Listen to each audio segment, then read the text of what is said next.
بالتأكيد كبير بعطائه ولكنه لا زال صغيرا في السن، فنحن بانتظار أن نشاهد أفضل وأفضل في السنوات القادمة. بجميع الأحوال أنتقل للكلام مع محمد عن هذه المباراة. محمد، يعني مباراة مجنونة في لحظاتها الأخيرة، ماذا تترك لكم هذه النتيجة، خاصة أن الخسارة جاءت في الدقيقة الأخيرة؟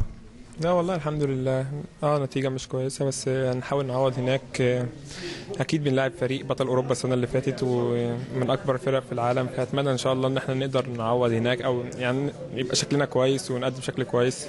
النهارده ما كناش موفقين قوي، بس حاولنا على قد ما نقدر، معظم اللعيبة حاولت.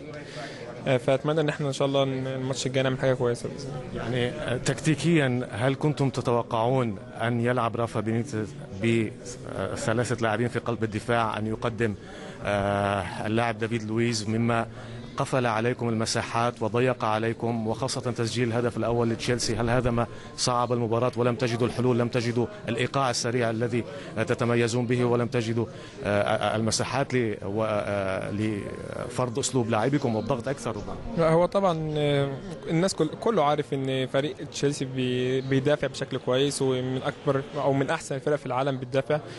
فالنهارده ما كناش متوقعين في نص الملعب ان يبقى ثلاثة بيلعبوا في نص الملعب، بس نحاول نعوض هناك، ده الاهم. مش مهم الماتش النهارده، خلاص احنا كده كده الماتش خلص، مش هنقدر نعمل فيه حاجه. اتمنى ان احنا الماتش اللي جاي نعوض واداء احسن ان شاء الله. سؤال اخير، هل من الممكن الفوز في المباراة المقبلة في ستانفورد بريدج في لندن، وخاصة أن واجهتم الآن تشيلسي، فهل من الممكن الفوز عليه؟ هل تؤمنون بالفوز كما كنتم مؤمنين بأنكم تستطيعون الوصول إلى النهائي؟ اكيد طبعا، احنا هنعمل اللي علينا وربنا اللي يوفق ان شاء الله. بس الماتش النهارده الجونين يعني كانوا موفقين فيهم بشكل كبير، فاحنا نحاول نعوض ان شاء الله بالماتش اللي هناك. ربنا يسهل ان شاء الله، ونعمل مجهود اكبر ومجهود اكتر، وان شاء الله ربنا يوفق باذن الله. كل التوفيق كابتن محمد، وشكرا على حضورك على الجزيرة الرياضية. شكرا لك محمد. كل شيء ممكن في كرة القدم. ماجد، عودة إليك.